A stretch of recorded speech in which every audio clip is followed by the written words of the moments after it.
Hello friends, मैं Devendra Sahu YouTube के इस चैनल डीके मैथ्स ट्यूटोरियल में आपका स्वागत है। आज हम क्रिटिकल पॉइंट का डेफिनेशन देखेंगे, एग्जांपल देखेंगे और साथ ही साथ यूनिवैलेंट फंक्शन जो कि बहुत इंपॉर्टेंट टॉपिक है उस पर बात करेंगे। अगर अभी तक अपने चैनल को सब्सक्राइब नहीं किया है तो प्लीज सब्सक्राइब कर लीजिए, बेल आइकन प्रेस कर लीजिए और वीडियो को कंप्लीट देखिए। So let's start critical point. ठीक है ना, ध्यान रखिएगा, इससे पहले जो लेक्चर्स मैंने अपलोड किया उसको जरूर देख लीजिएगा, कॉन्सेप्ट जरूरी है। तो देखिए फंक्शन क्या है। सबसे पहले तो मैं माना let f be a non constant analytic या फिर non constant regular function at z naught such that f dash of z naught equals to 0, then the conformal character fails at z naught. Such a point z naught is called a critical point of f. क्या बताया गया, हमें function define करके दिया गया। सबसे पहले चीज तो ये है फंक्शन नॉन कांस्टेंट होना चाहिए, क्योंकि अगर कांस्टेंट होगा तो उनका डेरिवेटिव हमेशा जीरो ही होगा, तो उस पर हम बात नहीं करते। नॉन कांस्टेंट फंक्शन पे हम बात करते हैं। ओके, तो नॉन कांस्टेंट फंक्शन है वो भी स्पेशली एनालिटिक है। जब मैं z नॉट पर पर्टिकुलर किसी पॉइंट पे बात कर रहा हूं तो इसका मीनिंग समझना चाहिए कि z नॉट के अराउंड, यानी कि z नॉट पर सेंटर्ड एक ऐसा ओपन डिस्क होगा जिसके हर एक पॉइंट पे फंक्शन क्या होगा, डिफरेंशिएबल होगा, या फिर इस डिस्क में फंक्शन एनालिटिक होगा।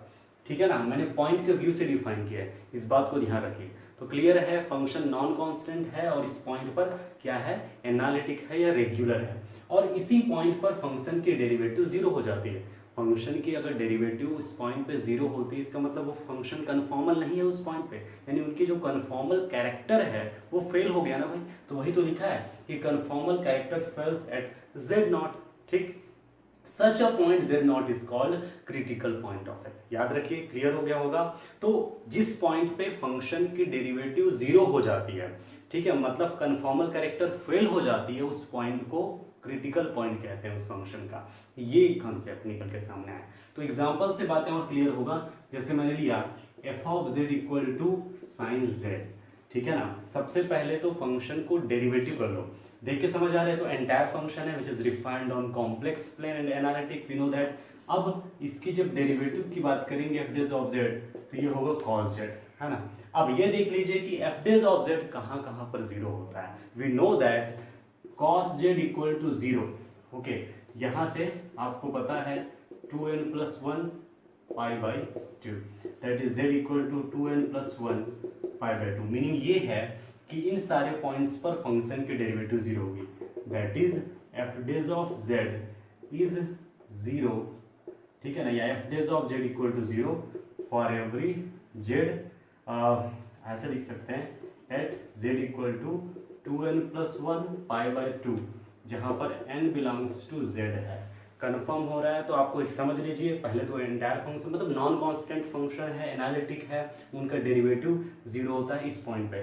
ठीक, F dash of pi by to zero, F dash of three pi by to zero, F dash of five pi by to zero, F dash of seven pi by to zero, F dash of minus pi by to zero, F dash of minus three pi by to zero, F dash of minus five pi by to zero. Clear हो रहा है। तो इन जितने भी point है उन सभी point पर फंक्शन की डेरिवेटिव जीरो हो रही है, दैट इज इन सारे पॉइंट पे फंक्शन की कन्फॉर्मल कैरेक्टर फेल हो जाती है। इसका मतलब ये हुआ कि ये जितने भी पॉइंट्स हैं, ठीक है, जितने भी पॉइंट्स यहाँ पर निकल के सामने आए हैं, ये सब के सब क्या हैं, critical points of f z. इस जो फंक्शन साइन जेड है, that is 2n plus one pi by two are, 2n plus one pi by two are critical points of sine z. Confirm change करते हैं, just opposite करते हैं और देखते हैं। साइन जेड के लिए मैंने देखा, अब कॉस जेड के लिए देख लेते हैं। ठीक है, सेकंड एग्जांपल, प्रैक्टिस बहुत जरूरी है ना। तो ये होगा cos z, f dash of z equal to, ये आपका होगा माइनस साइन z। ठीक है ना, वी नो दैट, है ना, f dash of z equal to zero कीजिए, minus sine z equal to zero, ये sine z equal to zero, zero होता है साइन एन पाई पे, z equal to n pi. इसका मतलब ये हुआ f dash of z equal to zero at z equal to n pi, n belongs to z। इसका मतलब क्या है, फंक्शन की डेरिवेटिव एन पाई पे जीरो होता है, that is f dash of, है ना, आपका जीरो जीरो हो गया, f dash of pi zero हो गया, f dash of two pi, f dash of three pi, f dash of minus pi, f dash of minus two pi, minus three पाई।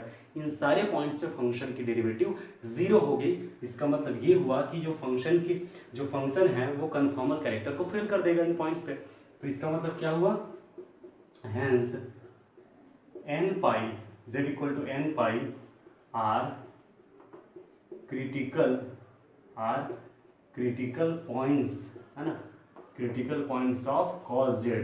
तो इस तरह से एग्जांपल लेकर देखते जाइए। एक मैं और एग्जांपल ले लेता हूँ, जैसे कि, है ना, पॉलिनोमियल वाला एग्जांपल ले लेते हैं अपन। F of z equal to मैंने ले लिया जैसे कि जेड स्क्वायर ले लिया। ओके, तो देखिए जेड स्क्वायर मैंने लिया, तो f dash of z equal to कितना होगा, 2z होगा। We know that this will be 0 at z equal to 0। Confirm. इसका मतलब ये हुआ कि f dash of z equal to 0 confirm है ना, यानी कि 0 पर फंक्शन की कन्फॉर्मल कैरेक्टर फेल हो जाती है ना, अदरवाइज कोई दिक्कत नहीं है। तो hence z equal to 0 is critical point of F of Z. I hope इतने एग्जाम्पल से इनफ हैं। प्रैक्टिस बहुत जरूरी है। हमारा नेक्स्ट कॉन्सेप्ट और होगा, और वो होगा यूनिवैलेंट फंक्शन। यूनिवैलेंट फंक्शन डेफिनेशन देखिए, late f be a function defined in complex plane C, then f is said to be univalent function if f is 1 1 and analytic in complex plane C। Okay, तो क्या बोला गया है, जो function है सबसे पहले तो पूरे कॉम्प्लेक्स प्लेन में डिफाइन होना चाहिए, है ना। ऐसे फंक्शन को मैं यूनिवैलेंट फंक्शन बोलूंगा। कंडीशन ये है कि 1 1 हो और साथ ही साथ वो एनालिटिक हो पूरे कॉम्प्लेक्स प्लेन में। अब पूरे कॉम्प्लेक्स प्लेन में एनालिटिक होने का मतलब क्या होता है, एंटायर होगा। इसका दूसरा डेफिनेशन आप डायरेक्टली ये भी कह सकते हो, if f is 1 1 and entire, that is, आप इसको डायरेक्टली ये भी बोल सकते हो, a function f defined on C is said to be univalent if it is 1 1 entire function. Confirm है। और 1 1 एंटायर फंक्शन की विशेषता क्या होती है, कांस्टेंट तो हो नहीं सकता। ओके, खासियत ये होता है, ये एक पॉलिनोमियल का फॉर्मेट होगा, और पॉलिनोमियल है तो उसमें भी ज़्यादा पावर नहीं आप नहीं रख सकते, 2 3 4 डिग्री का नहीं हो सकता, ओनली 1 डिग्री का होता है। तो इसको आप डायरेक्टली दिमाग में सेट करके रखिए, ट्रिक के तौर पे याद रखिए, जैसे भी याद रखो, लेकिन इसको आप याद रखिए कि यूनिवैलेंट फंक्शन जो होता है वो इस फॉर्मेट में होता है। इसका मतलब ये हुआ, if f is univalent function then it will be of the form, या फिर directly a univalent function of the form is of the form f of z equal to a0 plus a1z, where a0 and a1 are complex numbers, that is a0 a1 belongs to C। और ये zero नहीं हो सकता, अगर ये zero हुआ तो ये कांस्टेंट हो जाएगा, which is not 1 1। इस वजह से 1 1 का मतलब हम जानते हैं, है ना, डोमेन, है ना, 1 1 मैप होता है। या कंडीशन आप ये भी आप जानते हो, f of z1 equal to f of z2 implies z1 equal to z2। ये 1 1 का डायरेक्टली, इस पर मैंने 1 1 पर पहले भी बात हम कर चुके हैं, तो यहाँ ज़्यादा इसमें मैं बात नहीं करूँगा। डायरेक्टली याद रखिए, f of z1 equal to f of z2, z1 equal to z2। Meaning होता है शॉर्ट में 1 1। कंफर्म। तो इस तरीके से आपको याद रखना है कि यूनिवैलेंट फंक्शन जो है f of z equal to a0 plus a1z के फॉर्मेट में होता है, जिसमें से ये नॉन जीरो है। तो यहाँ से एग्जाम्पल्स देख लीजिए, ठीक है। एग्जाम्पल्स आप खुद सोचिए क्या क्या एग्जाम्पल्स होगा। ओके, मैं इसको 1 ले लेता हूँ, इसको भी 1 ले लेता हूँ, तो 1 प्लस जेड हो जाएगा।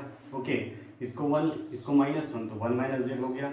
इसको 0, ओके, इसमें क्या दिक्कत, इसको 0 ले सकते हैं, तो ये, और इसको 1 ले लीजिए तो जेड, इसी तरह से, है ना, माइनस जेड। बहुत सारे एग्जाम्पल मिलेंगे ना, ठीक है ना, I Z minus I Z, I plus Z, ठीक है ना, आई माइनस जेड। तो आप देख सकते हैं there are lots of example, there are infinitely uncountable example होगा, क्योंकि a0 और a1 जो है कॉम्प्लेक्स प्लेन से आता है। इसमें से ये नॉन जीरो होना चाहिए, तो भाई कितने चॉइसेस हैं, अनकाउंटेबल ना। तो ऐसे बहुत सारे एग्जाम्पल आपको मिल जाएगा, और सबके सब क्या होंगे, यूनिवैलेंट। ओके, यूनिवैलेंट के कुछ नोट हैं, बहुत ही इंपॉर्टेंट है, इंटरेस्टिंग है, वो हम देख लेते हैं। नोट देखिए, first point, every univalent function is entire function. और सेकंड पॉइंट देखिए, every univalent function is conformal on सी।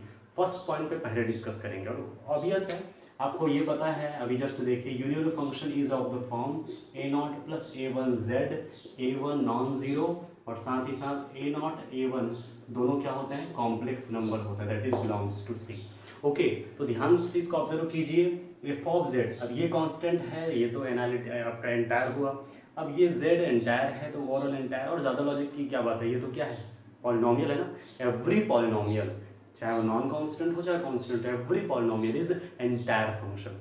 सो ये यूनिवैलेंट फंक्शन है, तो एंटायर हुआ कि नहीं, तो डायरेक्टली क्लियर हो गया, every univalent function is entire function. Confirm. आप केवल एक ही चीज ध्यान रखिए, और वो ये है कि यूनिवैलेंट फंक्शन ये होता है। उसके बाद ऑटोमेटिकली आप दोनों रिजल्ट को बता सकते हैं। तो पहला पॉइंट हो गया, every univalent function is entire function. Second point में मैंने लिखा कि एवरी यूनिवैलेंट फंक्शन इज क्या होता है, कन्फॉर्मल ऑन सी। कन्फॉर्मल, ठीक है ना। इसकी डेरिवेटिव देखिए, डेरिवेटिव होगा A1, ठीक है ना, और A1 क्या है, नॉन जीरो। देखिए कॉम्प्लेक्स प्लेन के जितने भी पॉइंट हैं उन सभी पॉइंट पर फंक्शन के डेरिवेटिव A1 ही आएगा, और इसका मतलब है वो, और A1 क्या है, नॉन जीरो, यानी फंक्शन के डेरिवेटिव पूरे कॉम्प्लेक्स प्लेन के हर एक पॉइंट पर नॉन जीरो है। इसका मतलब कि जितने भी पॉइंट होगा कॉम्प्लेक्स प्लेन के उस पर कन्फॉर्मल है। इन जनरल में क्या बोल सकता हूँ, कॉम्प्लेक्स प्लेन पे कन्फॉर्मल है। तो ये सेकंड रिजल्ट हुआ कि every universal function is conformal on C. I hope आज का लेक्चर आपको क्लियर हुआ होगा, पसंद आया तो जरूर लाइक कीजिए, अपने फ्रेंड्स को शेयर कीजिए। किसी भी तरह से डाउट हो तो आप कमेंट कर सकते हैं। जो नेक्स्ट लेक्चर है बहुत इंपॉर्टेंट होगा, बाइलिनियर ट्रांसफॉर्मेशन हम स्टार्ट करेंगे अगले में। तो आई होप ये क्लियर हुआ होगा। तो आज के लिए इतना ही। Thank you for watching this video.